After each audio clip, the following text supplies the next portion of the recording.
Yeah. Solid Hill TDS, what's up? Yeah, come on. I.O.W. Sports Network, late night edition. Let's go. Come on. We about to raise the bar. Wild card mar. Everybody grab a seat, cause you know we about to spark. Late night sports talk. Modelo Le Cigar. Man, you don't wanna start. Wild card mar. We about to raise the bar. Wild card mar. Everybody grab a seat, cause you know we about to spark. Late night sports talk. Modelo Le Cigar. Man, you don't wanna start. Wild card mar. Hey. L Boogie with the hot flame, ashtray full of top names, little tree for your membrane. This the 9-hour time frame. I just snatched up a 6-pack, got my hands on a lid pack, whipping up a little batch of snacks. Yeah, man, I think I'm all set. Late night, can't sleep, go ahead and just tap in. Better grab you a cold one, and we about to get some laughs in. Wild card on the microphone, he'll hit you with a couple flurries. Y'all need to just strap in for some entertainment sports commentary. About to raise the bar. Wild card bar. Everybody grab a seat, cause you know we about to spark. Late night sports talk. Modelo Le Cigar. Man, you don't wanna start. Wild card bar. We about to raise the bar. Wild card bar. Ladies and gentlemen, what is going on? It's your man Wildcard Mar here. How we doing? Are we doing well? I'm doing fantastic. I'm doing so great that I forgot to get set up. I was enjoying the intro. Well, ladies and gentlemen, we got a doozy tonight.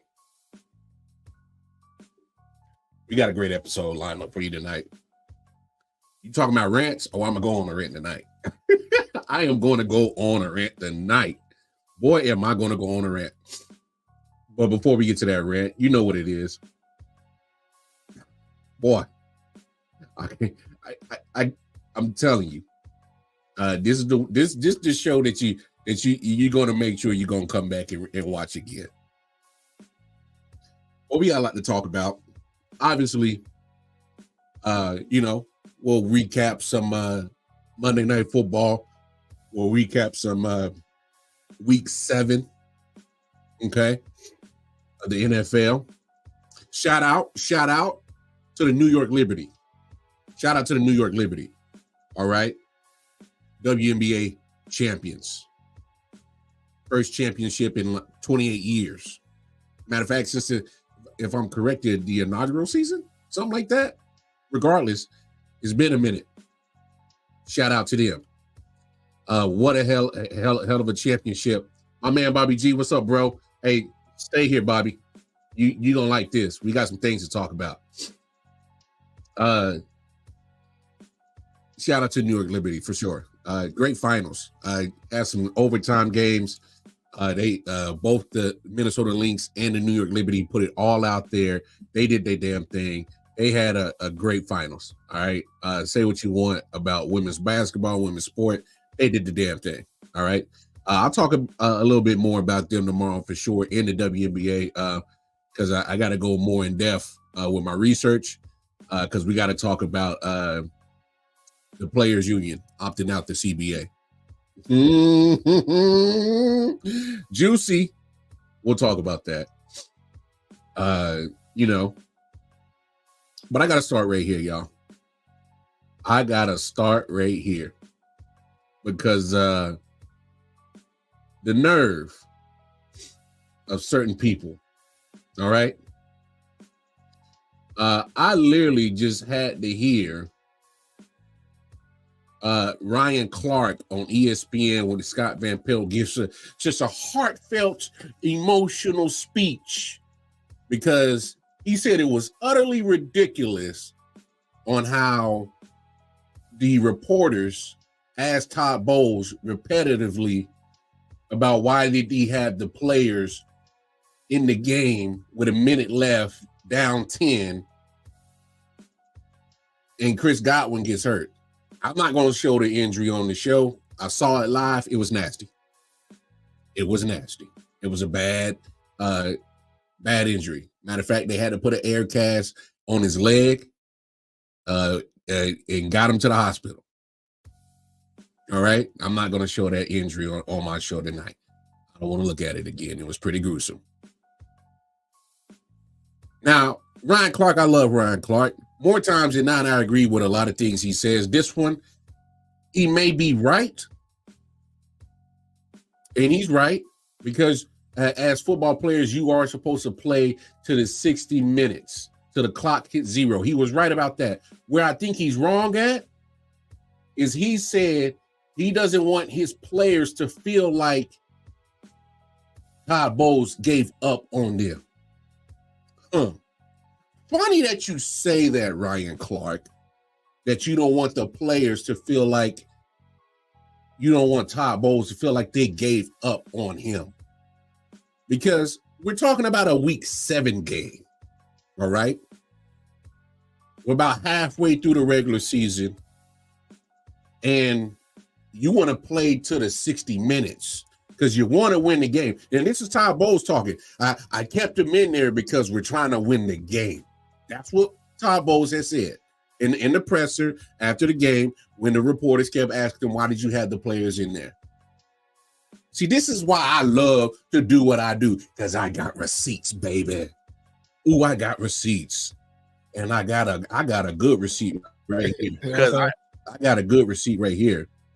Because it's funny that is what Todd Bowles has said.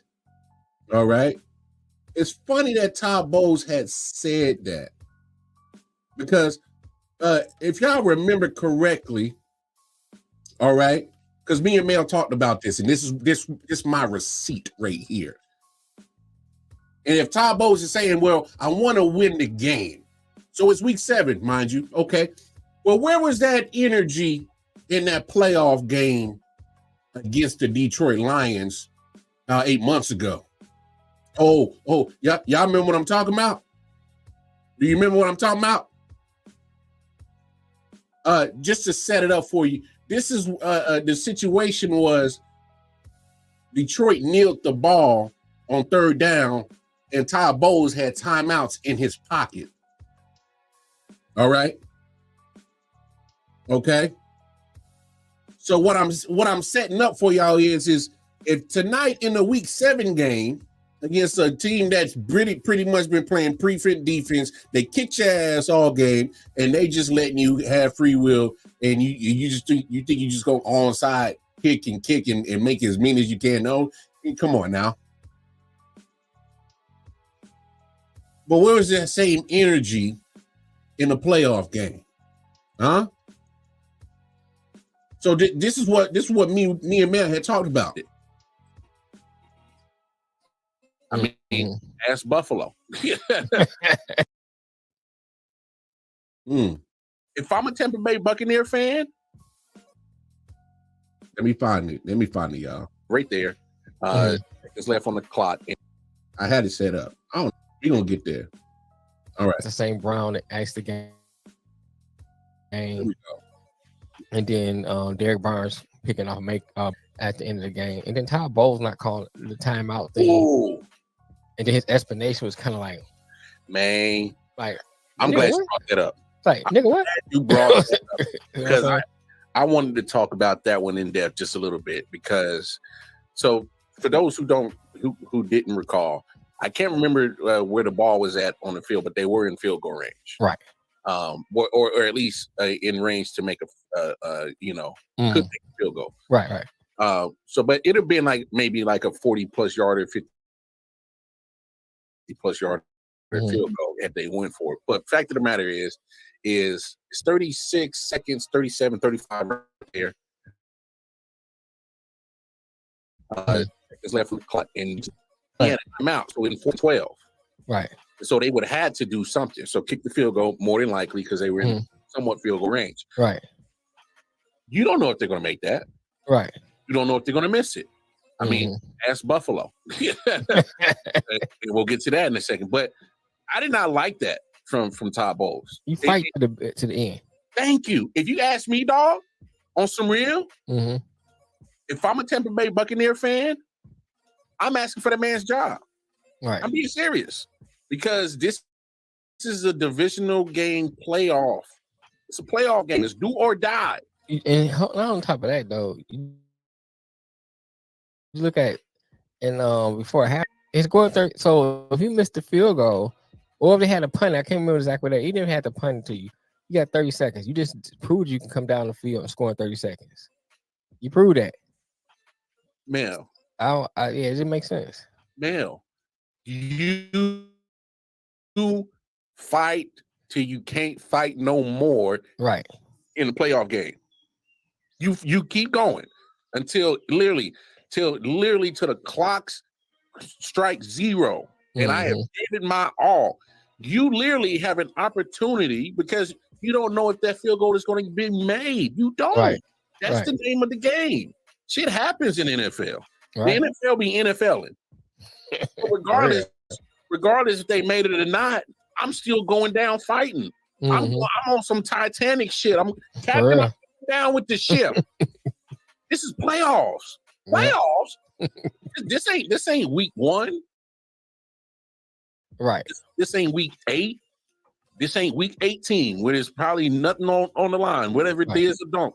This is a playoff game where a chance for you to go to the NFC Championship game and gives you a chance to play for an appearance in the Super Bowl, a chance to get a championship.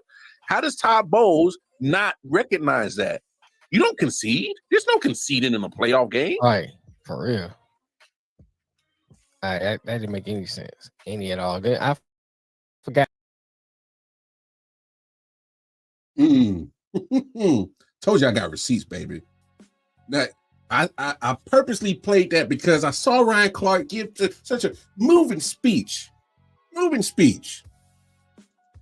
Oh, you played to win the game. Okay, so why do you decide to play to win the game in week 7, but you didn't decide to do that 8 months ago in a playoff game?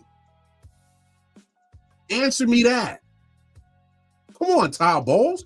I said it there 8 months ago. I'm saying it now. You just got one of your best players hurt. He's going to be gone for the rest of the season. You don't know Mike Evans with the hamstring, how that's going to work out. I'm telling you right now, Tampa Bay Buccaneers season is about to turn for the worse. It's not going to go good from here on out. And when it does go bad, I don't call for people's job, but I can make a case on why you would move on for Todd Bowles because of decisions like that. You leave him in the game and say, hey, I want to win the game in week 7, but you chose not to have that attitude in a playoff game. Make that shit make sense. How does that make sense? That makes zero sense. Absolutely nothing about that decision tonight to keep them boys in the game to get potentially hurt like Chris Godwin did. If you look at Godwin, what he's been doing, he's been marvelous this season. He's been fantastic for the Buccaneers. Absolutely fantastic. That's a weapon gone. Now you about to rely on 3rd, 4th, 5th injured reserve or practice squad people to come up and make that production back? Ain't no other Chris Godwin on that roster. What are you doing? I just don't understand how you choose to want to go all out tonight in week 7, but you didn't do that in a playoff game. Correct me if I'm wrong, people. Just correct me when I'm wrong. I think it's more important for you to go all out in a playoff game than it is in week 7. Maybe, don't you think? Because in playoffs, you got something very, very important on the line, a reward to move on to the next round. And then if you win that one, you get to the Super Bowl. And if you win the Super Bowl, you're the champs, right? That could have been a possibility. Don't know if it would have happened or not, but regardless, you went toe-to-toe with a good team in Detroit Lions. You could have won the game. You've already showed going into halftime that you can score within a 30-second time frame. So I went back and saw that The Lions had kneeled with 34 seconds left on third down, and he had timeouts in his pocket. If you take the timeout, you're probably left with, say, maybe 28, 29, 30 seconds left in the game to try to do something. Especially if they missed a field goal. You were down 10-9. So what's the difference? Even if you were down 10 8 months ago with 34 seconds left, you were down 10 tonight with like less than a minute left. How do you put that much emphasis and importance on playing to the whistle, to the clock strikes 0 in a week 7 game, but did not have that same thought process and urgency in a playoff game? How?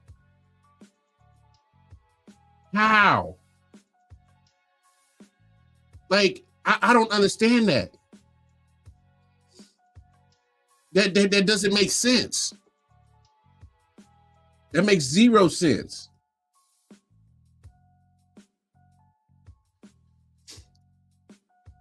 The message was that they played to the end of the game. Well, I don't think he improved on that, Bobby G. I get what you're saying. He's learned from his mistake by not doing that in the playoff game. So if you're going that direction, Bobby, I can rock with what you're saying. But what I'm saying is, the fact of the matter is how do you not have that urgency? Where's your antennas at, Todd Bowles, in a playoff game? But your antennas are on high alert in a week 7 game? That's where my confusion is how do you not have that urgency in a playoff game? Period. But you have it in a week 7 game against a team that, let's be honest, the Ravens was kicking their ass. They play prevent defense and they get an onside kick. Cool. They weren't going to win that game tonight.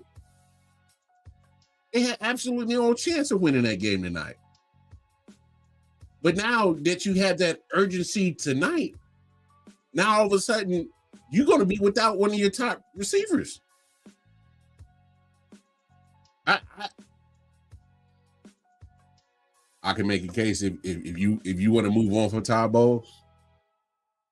There it is.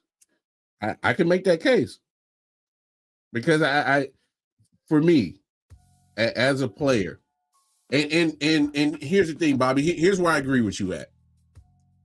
I'm willing to bet that there were some players that probably were a little upset about that playoff situation. Like, hey man, why you quit? Why you give up on us?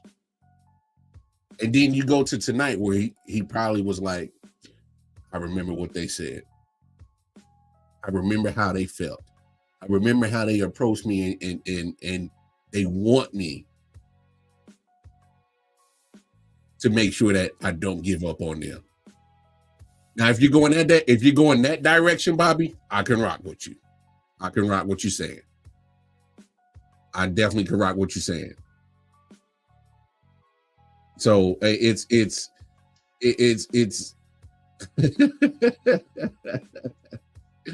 hey, I get what you're saying, but the whole reason why I brought this up is because when you have people going in there, like Ryan Clark said tonight, and say you don't want your players to give up on them, I'm just making a bringing up receipts that he has given up on them. That for everything encapsulated, that's my biggest point. If you're going to say, hey, I don't want my coach to give up on me, but he has though before. He has. If this is his come to Jesus moment, and I hope I never give up on my players again, then I hope he doesn't. But not at the cost at your players. And now here's where Ryan Clark is right. When it comes to football, you play a gruesome sport. You can't take the injury factor out of that. You can't. You can't, not at all. I'm just at a loss for words on, now that the injury has occurred, your season is changing. The Buccaneers season is changing. It's going to be very different from this point on. So I don't like the decision to keep them in the game on a week 7 game, but you couldn't have that same energy in a playoff game. I just don't understand it. Just don't understand it. But on the flip side of that game, there was another team that was in that game. Baltimore Ravens. Baltimore Ravens. You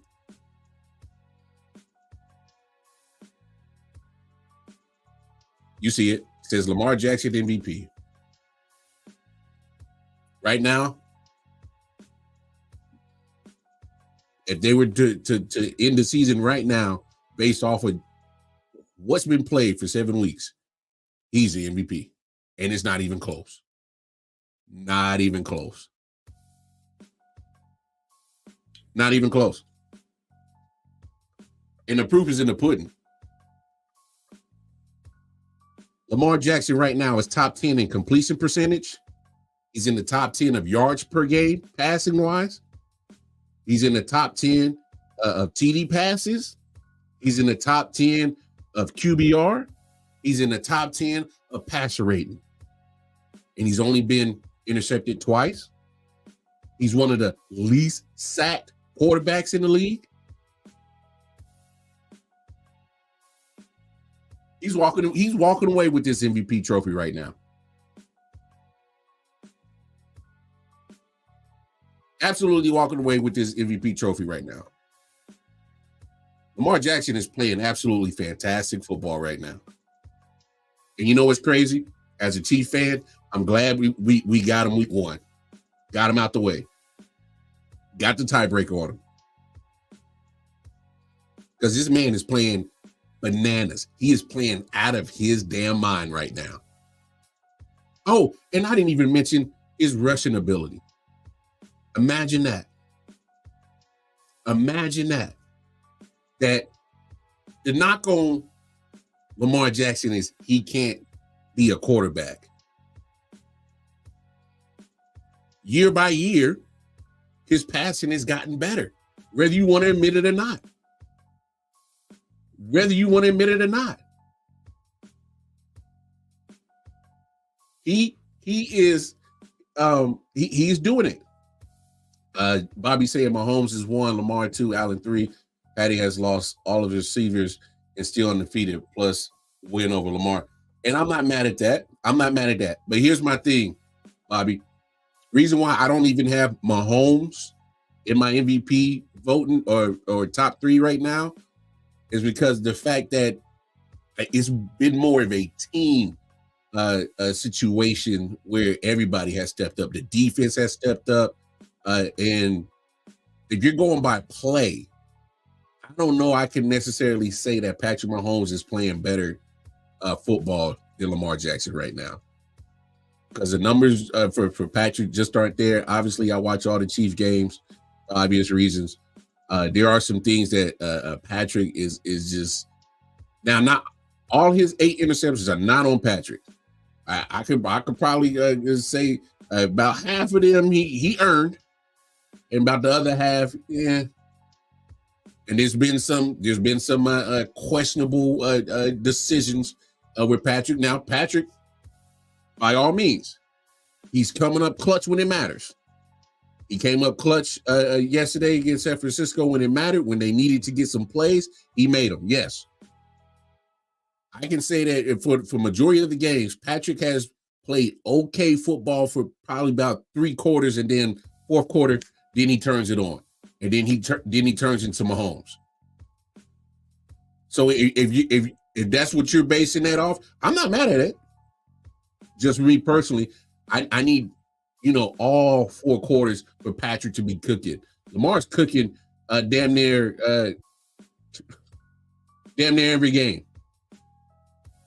I mean, my man Lamar Jackson is doing some unbelievable stuff right now. And I'm not mad at that neither. Patrick Mahomes is still Patrick Mahomes, especially in the clutch. But what Lamar is doing, my goodness, man. I mean, literally, every passing statistical category, Lamar is in the top 10. He's just playing phenomenal football this year. And for all the Lamar Jackson haters, I'm curious to what you got to say, because it's been quiet. The criticism on Lamar Jackson has been very quiet this year. Been very quiet. When typically you're loud as hell. You're louder than Cowboys fans. The Lamar Jackson haters are normally louder than Cowboys fans. I can't hear much from the Lamar Jackson haters this year. I'm not hearing much. And his play has shut a lot of that shit up. Has shut a lot of that criticism up. He's doing it. Y'all been asking for it, especially you Lamar Jackson haters. Oh, I need you to play quarterback. I need you to play quarterback. Well, he's doing it. That's why you're quiet this year. When the man is literally in top 10 in every statistical passing stat for quarterbacks, there's ain't much you can really say, is there? And I didn't even mention his running ability. I didn't even mention that he can shake and bake you. 1 minute he's there, next second he's gone. I didn't even mention none of that. But that's why I think he is the MVP right now, is because not only is he killing it in the passing game, he has the ability to hurt you in the running game. And you can watch it on the games. He's deliberately, besides the obvious, runs that are drawn up for him, he is literally standing in the pocket. He's been taking care of the football a lot better this year. Like I said, only 2 interceptions on the season, 15 touchdowns. He hasn't been having the fumble issues like he's had in previous years, where he's trying to do too much and extend the play, and then next he's fumbling the ball. He hasn't had those issues this year. Lamar Jackson is playing at an ultimate level right now. And if this is a sign that he is going to get better, he's only 27, y'all. The crazy thing is Lamar Jackson is not even he's not even in the middle of his prime. At best, he's right at the beginning of his prime. I mean, the guy is electric. He's must-see TV. He gives it all. I would love to have Lamar Jackson on my team if I didn't have Patrick Mahomes. And that's all, and that's in all seriousness. Lamar Jackson is that guy right now. He's balling. He is absolutely balling. And his team is feeding it. It is absolute proof when you see the Ravens play. Hey, they was upset that they didn't get the game against the Chiefs. And they was pissed off that they was sleepwalking and let the Raiders beat them. They ain't turned back since. Put a whooping on Buffalo. And they've been putting whoopings on just about everybody else. They went toe-to-toe with Cincinnati. Cincinnati, by the way, is doing what they normally do. Slow start, and they starting to come back and starting to put it together. So I can't wait to see Cincinnati and Baltimore go at it. That's going to be some good football. But the Ravens, as a whole, they look good. They look damn good. They're gonna be one of the Final Four teams. Here's the buyers beware warning, though. We saw this before. We saw this before last year, when Lamar was playing MVP football, and then all of a sudden, when the rubber meets the road, AFC Championship game, it disappeared.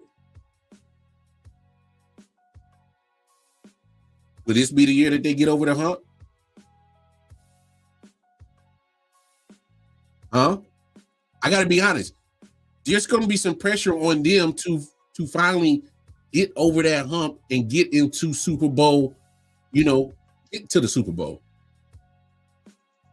and possibly win it. I think that has to have that kind of pressure on the back of their minds that, hey, man, you've done this before. MVP played for Lamar. You've got the offense rolling. The offense is electric. They're the number one offense in the league. And it's not just by running. Go look at the stats. They're one of the top passing attacks too. So when you're balanced like that, you're running the ball, you're passing the ball. Oh, your defense is good. You still got one of the most accurate kickers in Justin Tucker. I know they're not undefeated, but damn it, right now, they're the most complete football team. Because they check the box. They check the special teams box. They check the defense box. They check the offense box. They're literally checking all the boxes of what it is to be a complete team right now. That is the Baltimore Ravens. That's point blank period. Are they behind the Chiefs in standings? Yeah, sure. Cool. I get it. But when you watch this Ravens team, not too many flaws. Not too many flaws. There's a lot of things that they do right. In the minimal things that they don't do wrong, you barely don't even notice it. Because you're doing so many great things. You're doing so many things right on as a team. Baltimore Ravens are scary as hell. But they got to do something with it. Because they can't keep, being the regular season champs. They can't continue to be the team you don't want to see in the playoffs, but then when you see in the playoffs and when it really matters, they fall flat. They can't do that this year. They absolutely can't do that this year. And I think it's going to add some another element of pressure to them to make sure that they get over that hump in the playoffs. I don't know. I don't know what happens if they don't. I don't know if you say, hey, time to blow it up and get some other people in here. I don't know. But the fact of the matter is the way that they're looking right now, you got to make sure that you have that same energy in the playoffs when it matters the most, a.k.a. championship game, a.k.a. Super Bowl if you get there.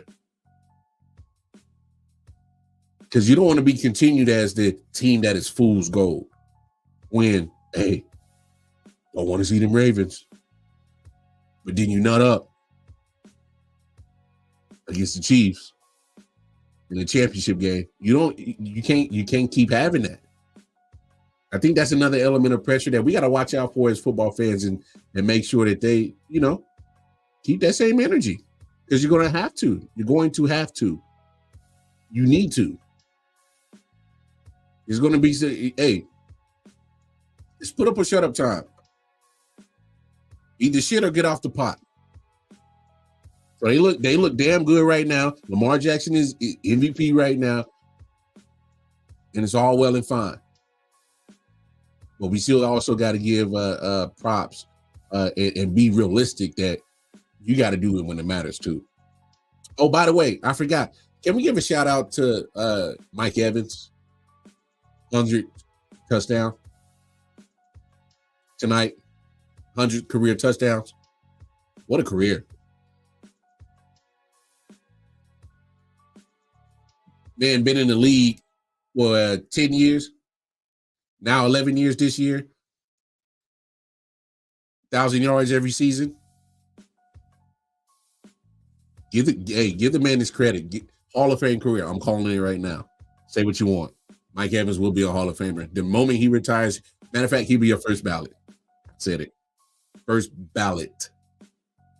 First ballot. Hell of a career. Point blank period. Now, as Lamar Jackson is having an MVP season, here's one guy that I don't think he is what a lot of people is. And certainly, I'm at fault too. Because there was a point in time where I thought Justin Herbert was the man. Yeah. Yeah, I thought Justin Herbert was damn good. And there was a point in time where I was like, man, Miami, why'd you go Tua? over Justin Herbert. Why? That was one of my thought processes. Why would you do that? Yes, shout out to my man O. Consistency personified Hall of Fame for sure. Not sure about first ballot though. Dude's been waiting years. This is good, if not better than him. Hey, and that's that's a good take. I respect it. I respect it. I definitely respect it. I'm just saying that is by the time he's done, it's going to be hard to not put him in first ballot.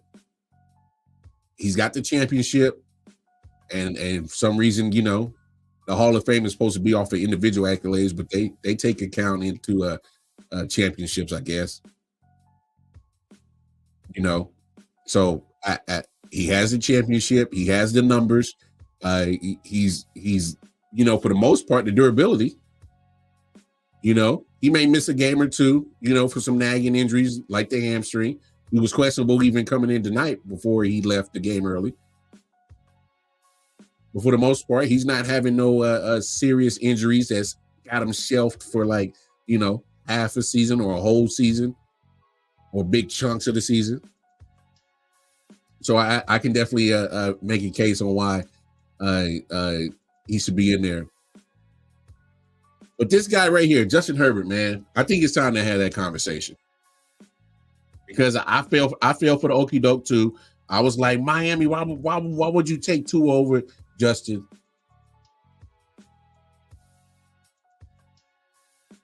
I'm starting to believe that Justin Herbert ain't as good as he's hyped up to be. I'm just being serious. He doesn't have a clutch gene. I've rarely seen him have, you know, clutch play. You know what I'm saying? I rarely see him have clutch gene where, hey man, put it on me. I'll go get it for you. And here's the thing. I keep seeing people want to give him the pass because he's had injuries. Oh, you know, he had Keenan Allen. He was injury prone. He had Mike Williams. He was injury prone. Quentin Johnson wasn't playing tonight. Okay. Okay. I'm tired of hearing excuses. Sometimes you gotta outplay the excuses. You know, I'm hearing people giving Brock Purdy excuses. Well, this guy's out. This guy's out. There's a guy in Kansas City. This guy right here. He don't make no excuses. He gonna play. Like at what point in time do you stop using excuses? Oh, well, I ain't got this, I ain't got that, and you play? Because every year it never fails. Off season, the Chargers make this acquisition, make that acquisition, get this draft pick, get that draft pick, and in the talking heads on the big networks, oh, watch out for the Chargers. Watch out for the Chargers. And then what happens? They disappear. This man has been in the league now, what, five years now? One playoff appearance and 0 wins. I like, come on. And I get it. I hear you, Bobby. He's had bad coaches. But here's the deal. Brandon Staley wasn't a good coach. All right? He wasn't. He was not a good coach. He just wasn't. All right? He was a defensive-minded coach, but you brought in, you know, Kellen Moore. You had other people as offensive coordinator who were supposed to be gurus. You know, you fired Anthony Lynn, who was more of a offensive-minded coach, by the way. Canned him for Brandon Staley. Now you got Harbaugh. And yes, I could agree with this too, Omar. Harbaugh's offense don't fit him. Too much running doesn't allow him to get into rhythm. He doesn't need play action to be successful. He's good wide receivers. And Eckler, another dumb move. Let Eckler go. That was silly. He relied on him heavily. Let him go, because people got to remember when Mike Williams and Keenan Allen was always getting hurt, Eckler and Herbert was tearing it up. So, but this is my main point why I'm starting to believe that I think Justin Herbert is a little bit too hyped up than what he actually is, because it sounds like that he needs to have the perfect situation to be successful. Well, why do you need the perfect situation? Not everything's going to be perfect. Say what you want about Patrick Mahomes. None of his situation is perfect. He has a coach. Okay, I give you that. He has Andy Reid. He does not act like the personnel is great, especially the wide receiver. The wide receiver personnel ain't great, especially not right now. I mean, Juju Smith-Schuster hurt. Marquise Brown never even got to see the field. Rasheed Rice gone for the season. We got an old Travis Kelce who got he's running on fumes. He ain't the same Travis Kelce. He's running on fumes. Matter of fact, he's been doing more blocking than catching this year. How about that? We're relying on the resurgent Kareem Hunt. Isaiah Pacheco's out. Don't know when he's coming back. So the ideal situation for his weaponry ain't ideal. Tom Brady didn't have those excuses. Tom Brady had absolutely nothing. No weaponry. He had Randy Moss for a situation.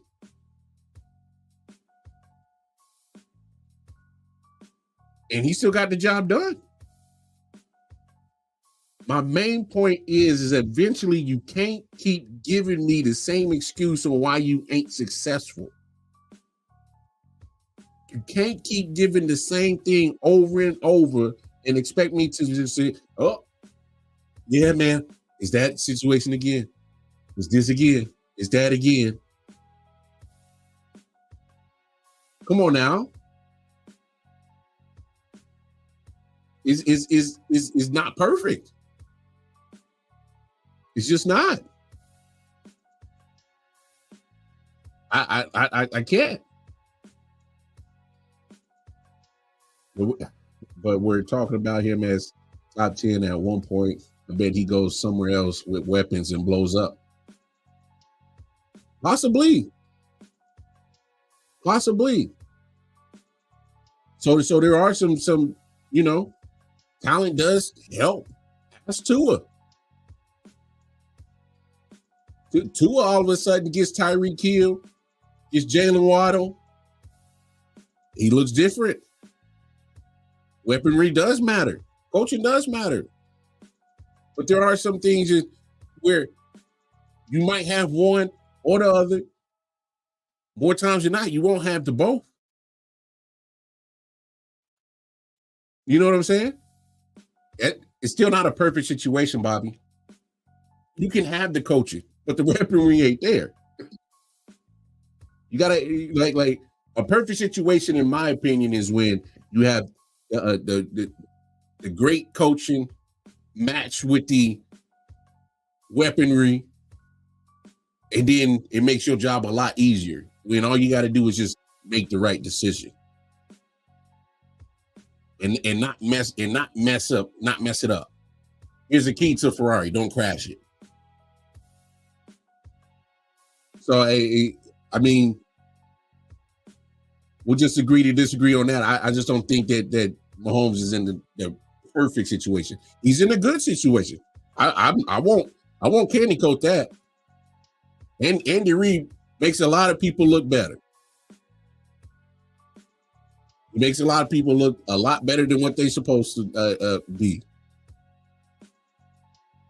Sometimes if you just ain't got the firepower to make the strategy work, you just got a good strategy. You got a gun with no bullets. So I mean, it is what it is. Ravens don't hire an NFL OC. They hired a college OC to install an office for a college-style QB, and he's your MVP. Perfect situation for Lamar. His weaponry is still kind of shaky. I like Mark Andrews. Zay Flowers I absolutely love. Other than that, they had to go get Derrick Henry to make some things different. So I mean, coaching does matter. It does. I'll never disagree with that, Bobby. Coaching does matter. And he is my MVP.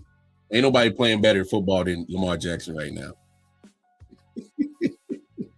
Nobody's playing better football than him.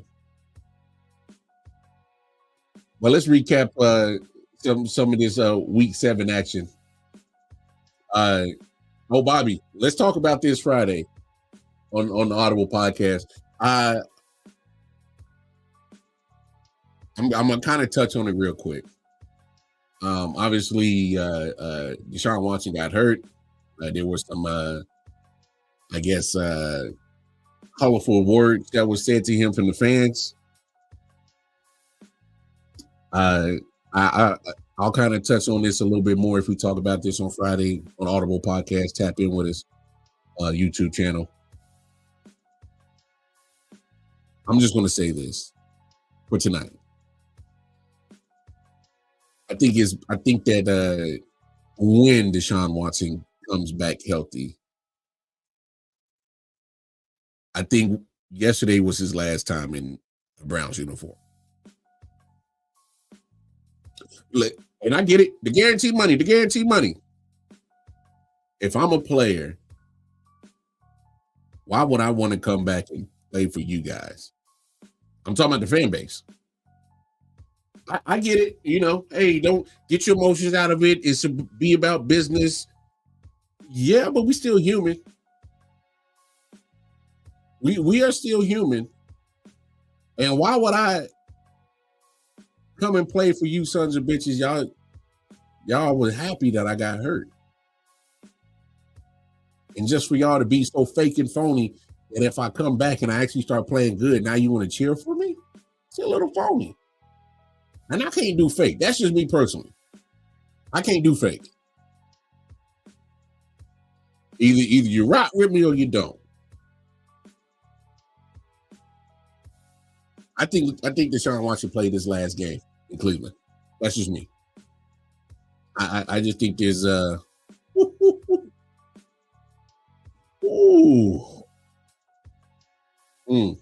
do that. I heard that was a good doc. I heard that was a great doc, matter of fact.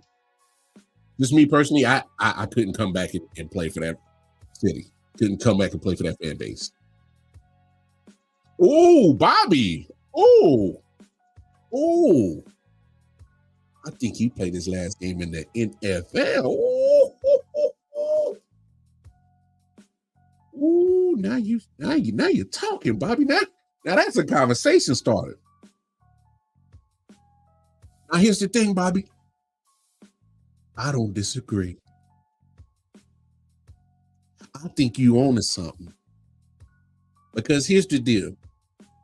Say what you want. I know there was other teams that was in bidding to go get Deshaun Watson. All right. But now that they're what they seen in Cleveland, I don't think nobody's going to touch him. I don't think nobody's going to touch him because, one, here's another, significant injury. Remember, he's had other significant injuries when he was in Houston, missed a lot of time. All right. That's one factor. Two, he just settled another silver suit about a couple of weeks ago. How many more are in the darkness waiting to come to light? That's number two. And because of those situations that happened in the past, and he just settled another one a few weeks back, number three, people are really starting to So I'm starting to look at Deshaun Watson a little different, morality wise. You're like, yo, something wrong with dude. He ain't playing good football, and he's got situations that just keep sprouting up off the field. I'm with you, Bobby. I think he's done in the NFL. Browns are going to cut bait.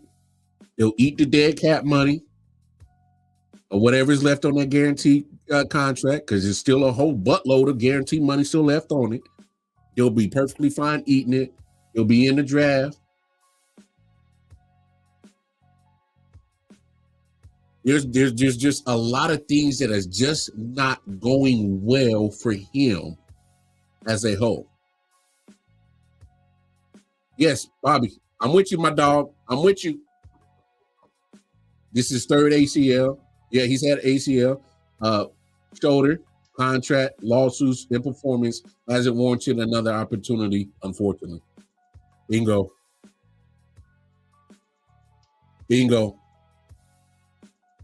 Point blank, period. I'm right there with you, Bobby. It's just too much, not enough positive. Here's the thing. If Deshaun Watson was playing great football, if he was playing like he was in Houston, when he was balling, we're not having this conversation.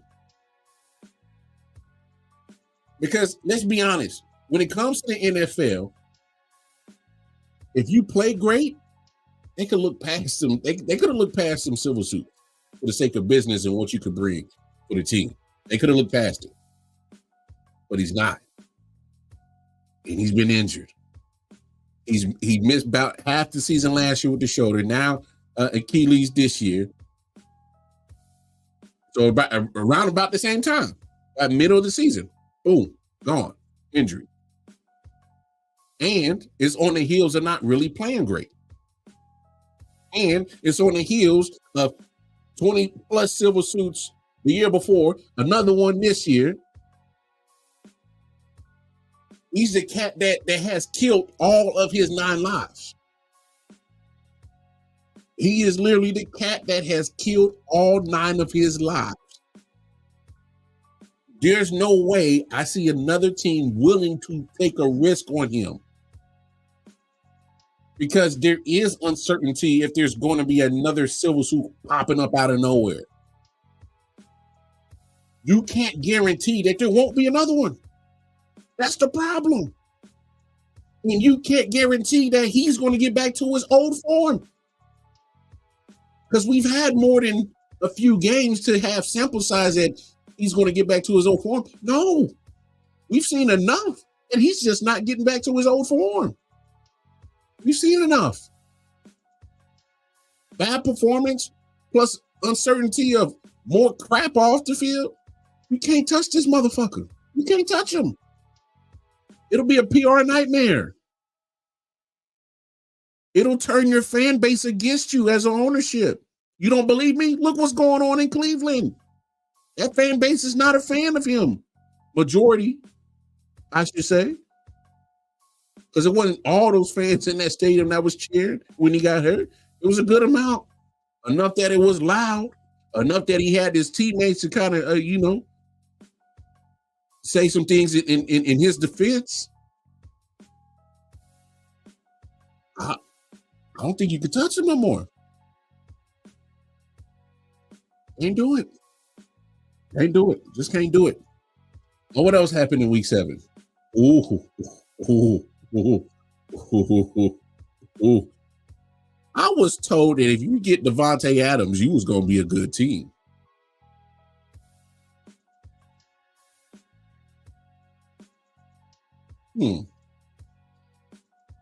What's the excuse now? What's the excuse now? I'm just waiting.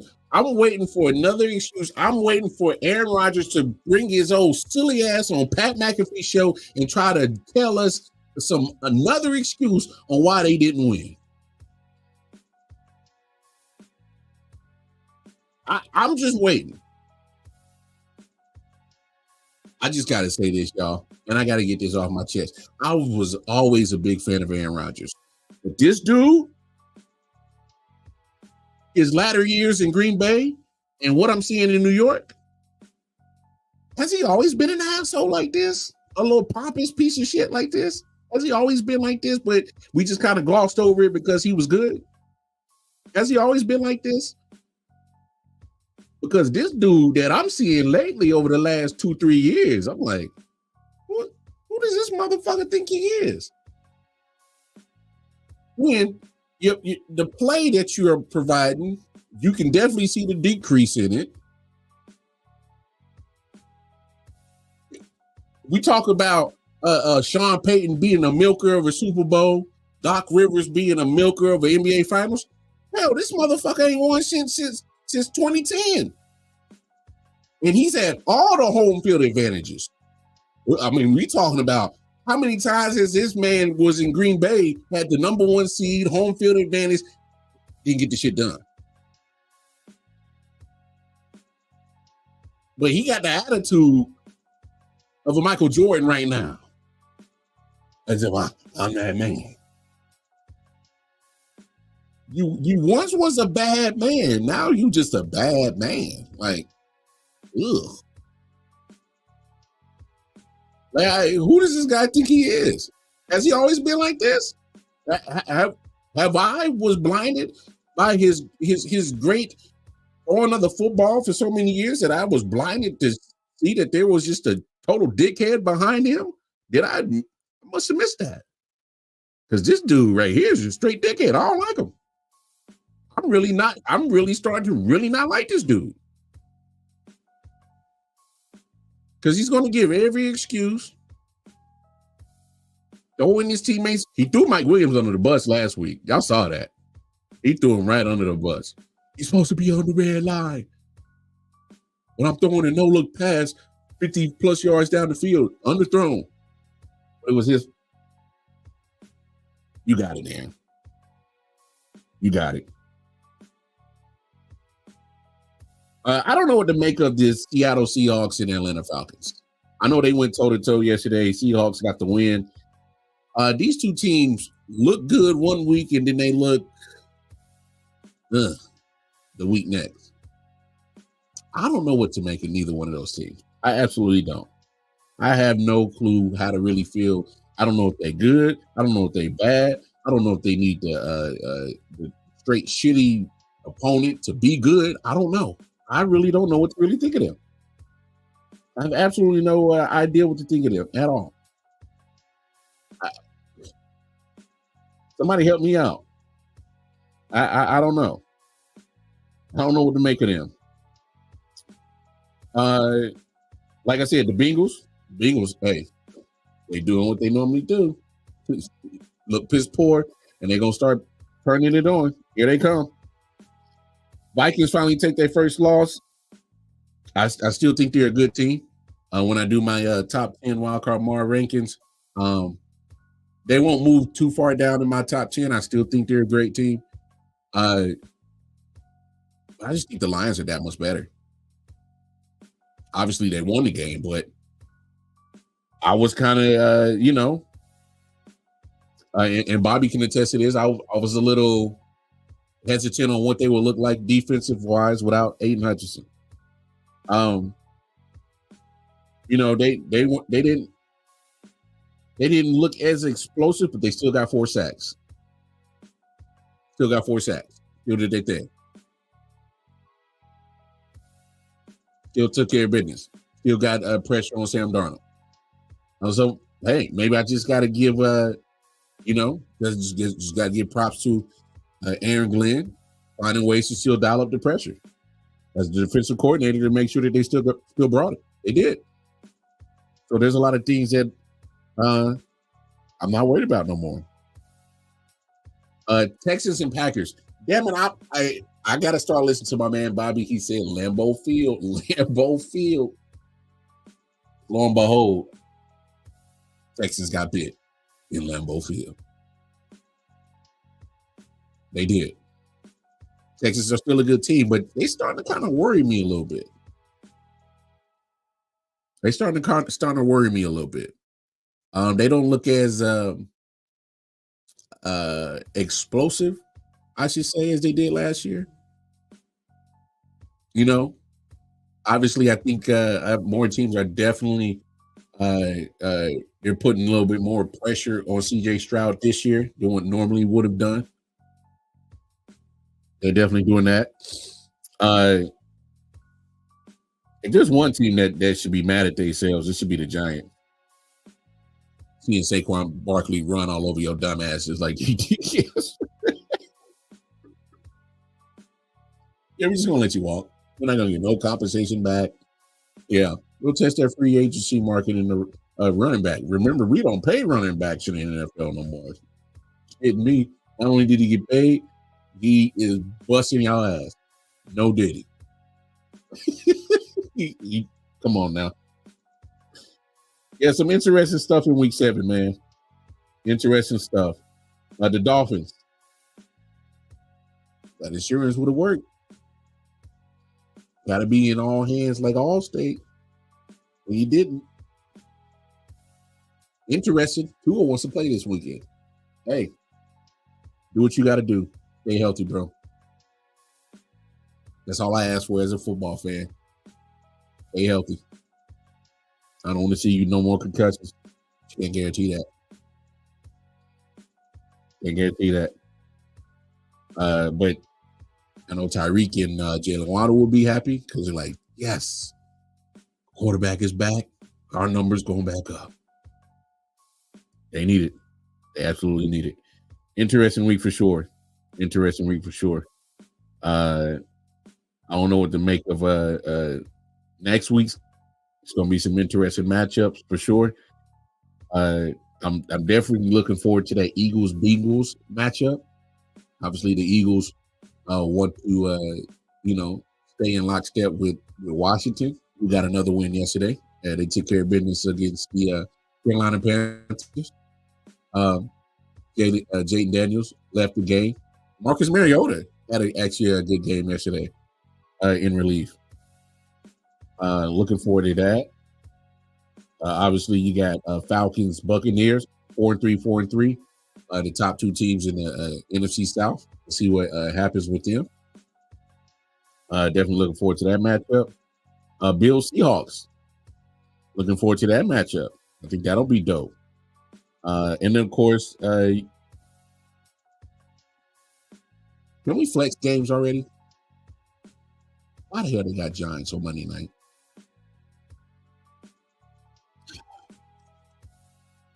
Come on, Goodell. Matter of fact, this is what I'm proposing to you, Roger Goodell. You need to start flexing from week 1 to week 18. I don't care. I don't want to see Giants on no more primetime games. I don't. Stop giving me trash.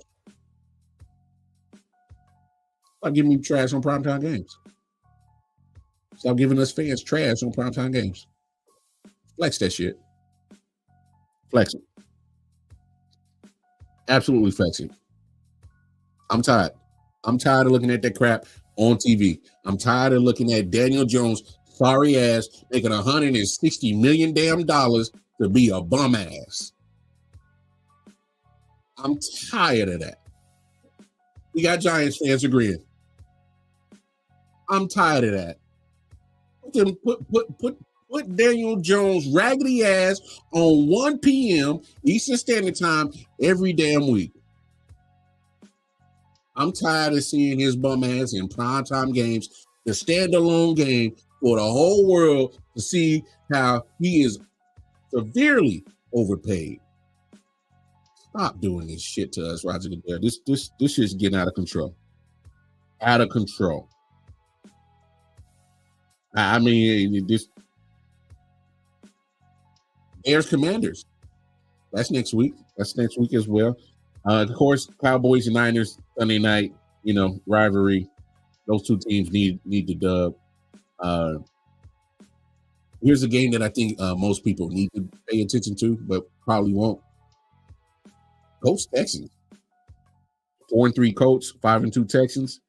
First place will be on the line right there. Can't wait to see that matchup. So there's a couple of matchups next week that I think are going to be some absolutely fantastic games to watch. We'll see what happens with that. But hey, man, I'm gonna get out of here. I'm gonna definitely tap in tomorrow for sure. Y'all make sure y'all come back and come chop it over with your boy. All right. Interesting night, man. Crazy night in the world of football, man. NFL be NFL, and we all love it. We tune in every week. Well, stop with the damn Giants in primetime. Matter of fact, both them New Jersey teams. Yeah, I said the New Jersey teams. They play in East Rutherford, New Jersey, right? The New Jersey Jets and the New Jersey Giants. I'm putting them on primetime. I'm tired of seeing Aaron Rodgers boo-hooing and crying and bitching and moaning. I'm tired of seeing him on primetime games, and I'm tired of seeing Daniel Jones bum ass on primetime games. I'm putting the New Jersey teams on damn primetime. All right, 1:00 p.m. Eastern Standard Time. It works out for all of us. All right. Thank you and good night, Roger Goodell. Hey, folks, I appreciate y'all, man. Tapping it in with your boy. You know what to do. You know what to do. Like, share, subscribe, all those social media platforms for I.O.W Sports Network. You know what to do. Follow me on the Twitter. Let me know what's going on. All right. Until then, man, y'all know the deal. Take care of yourselves. Take care of each other. I'll see y'all tomorrow night. Yeah. Solid Hill TD, yes, what's up? Yeah, come on. I.O.W Sports Network, late night edition. Let's go. Come on. We about to raise the bar. Wild card mar. Everybody grab a seat, cause you know we about to spark. Late night sports talk. Modelo, let's cigar. Man, you don't wanna start.